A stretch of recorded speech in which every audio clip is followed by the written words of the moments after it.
শীতের সন্ধ্যায় গরম গরম মোমো হলে বেশ ভালো হয়, তাই না? আর তা যদি হয় ফ্রাই মোমো, তাহলে তো কোনো কথাই হবে না। নমস্কার বন্ধুরা, অর্পিতার ডায়েরি চ্যানেলে আমি অর্পিতা তোমাদের স্বাগতম জানাচ্ছি। সেই সঙ্গে তোমাদের জন্য রইল আমার এত ভালোবাসা। তো চলো, আজকে আমি তোমাদের শেখাবো খুব সহজ পদ্ধতিতে বাড়িতেই কি করে ফ্রাই মোমো বানানো যায়। ভিডিওটা স্কিপ না করে প্রথম থেকে শেষ পর্যন্ত দেখো আর শিখে নাও আমার এই রেসিপিটা। আর ভালো লাগলে কিন্তু অবশ্যই লাইক শেয়ার কমেন্ট করে দিও আর একদিন বাড়িতে ট্রাই করো।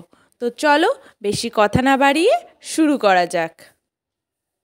প্রথমেই আমি 200 গ্রাম মতন বোনলেস চিকেন ভালো করে ধুয়ে নিয়েছি। তোমরা তোমাদের পরিমাণ মতন নিতে পারো। এরপরে নিয়েছি 2টো পেঁয়াজ কুচি, রসুন, আদা কুচি, কাঁচা লঙ্কা, কিছুটা গোলমরিচের গুঁড়ো আর পরিমাণ মতন লবণ। এবার একটা মিক্সিতে নিয়ে নেব বোনলেস চিকেনগুলো আর সেই সঙ্গে দিয়ে দেব রসুন, আদা ও কাঁচা লঙ্কা।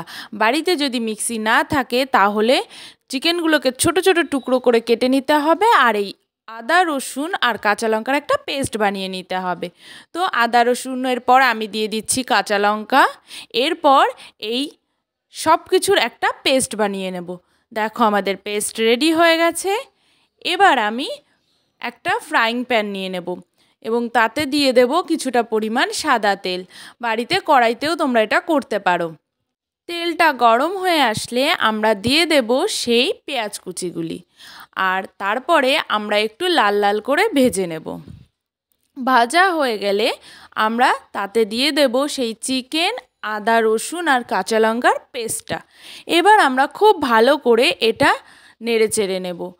আমরা বেশিরভাগই কিন্তু স্টিম মোমো খেয়ে থাকি, কিন্তু এইভাবে যদি তোমরা ফ্রাই মোমো করো, ফ্রাই মোমোটাও খেতে কিন্তু বেশ ভালো লাগে। তো এরপরে আমি দিয়ে দেব কিছুটা পরিমাণ লবণ। তোমরা তোমাদের স্বাদ মতন লবণটা দিও। আর এবার দিয়ে দেব আমি গোলমরিচের গুঁড়ো দিয়ে আমি ভালো করে আবারও একটু নেড়ে চেড়ে নেব। পুরো রান্নাটাই কিন্তু আমরা লো ফ্লেমে করব আর একদম অল্প পরিমাণে আমরা চিকেনটা ভেজে নেব। এই রকমভাবে ভাজা হয়ে গেলে সবশেষে দিয়ে দেব কিছুটা পরিমাণ সোয়া সস। আর যতক্ষণ রান্নাটা হবে ততক্ষণ কিন্তু খুন্তি দিয়ে এইভাবে চিকেনটাকে ছাড়িয়ে ছাড়িয়ে নিতে হবে, যাতে চিকেনগুলো বেশ একটা এরকম ঝরঝরে টাইপের হয়। এরপর আমরা একটা পাত্রে নিয়ে নেব 2 বাটি মতন ময়দা। সেই সঙ্গে দিয়ে দেব কিছুটা পরিমাণ সাদা তেল আর লবণ দিয়ে ভালো করে মেখে এটার একটা ডো বানিয়ে নেব। আধ ঘন্টার জন্য আমরা এটাকে ঢেকে রেখে দেব, তাহলে খুব সুন্দর একটা নরম ভাব আসে। আধ ঘন্টা পরে তুলে নিয়ে আমরা এর লেচি কেটে নেব। যারা একদম নতুন তারা এইভাবে বানাতে পারো। প্রথমে একটা গোল রুটির মতন বানিয়ে নিয়ে তারপরে একটা পরিষ্কার ঢাকনা দিয়ে ভালো করে কেটে কেটে এরকম গোল গোল বানিয়ে নিতে পারো।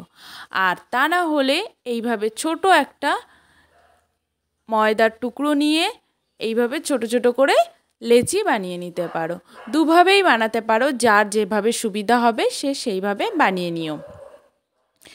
এরপরে আমরা বানাবো মোমো। তো চলো কিভাবে মোমোগুলো বানাই সেটাও দেখিয়ে দিচ্ছি। লেচিগুলো হাতে নিয়ে অল্প পরিমাণে একটু জল মাখিয়ে নিচ্ছি, তাহলে কি হয়, বেশ ভালো করে মুখটা বন্ধ করা যায়। এরপরে আমরা সেই রান্না করা চিকেনটা নিয়ে ঠিক এইভাবে, যেভাবে দেখা যাচ্ছে ভিডিওতে, এইভাবে অনেকটা সেই শাড়ির কুচি দেয় না যেভাবে, সেইভাবে দিয়ে আমরা বানিয়ে নেব মোমো। দেখো, মোমোগুলো কিন্তু খুব সুন্দর হয়েছে। ঠিক এইভাবে বানিয়ে নিতে হবে। এরপর গ্যাসে একটা ফ্রাইং প্যান অথবা কড়াই দিয়ে কড়াইটা গরম হলে তাতে দিয়ে দেব বেশ কিছুটা সাদা তেল।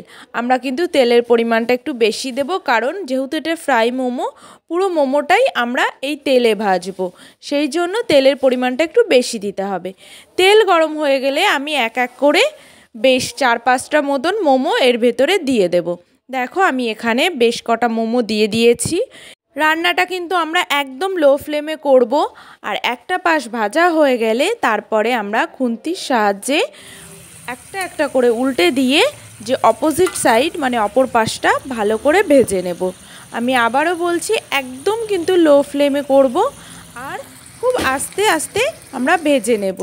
এই রকম একটা কালার হয়ে আসলে তুলে নেব। আমাদের ফ্রাই মোমো কিন্তু একদম রেডি। এরপর বেশ সুন্দর করে সাজিয়ে গরম গরম পরিবেশন করো ফ্রাই মোমো। তো কেমন লাগলো রেসিপিটা অবশ্যই কিন্তু কমেন্ট করে জানিও। আর এই রকম নতুন নতুন রেসিপির ভিডিও পেতে হলে আমার চ্যানেল অর্পিতার ডায়েরিটা সাবস্ক্রাইব করে দিও। বাড়িতে কিন্তু ট্রাই করতে ভুলো না। আমার মোমোটা কিন্তু খেতে বেশ ভালো হয়েছিল। আর শীতকালে মোমো খেতে কিন্তু সবারই ভালো লাগে। তো আজকের মতন এখানেই শেষ করছি। ভালো থেকো, সুস্থ থেকো।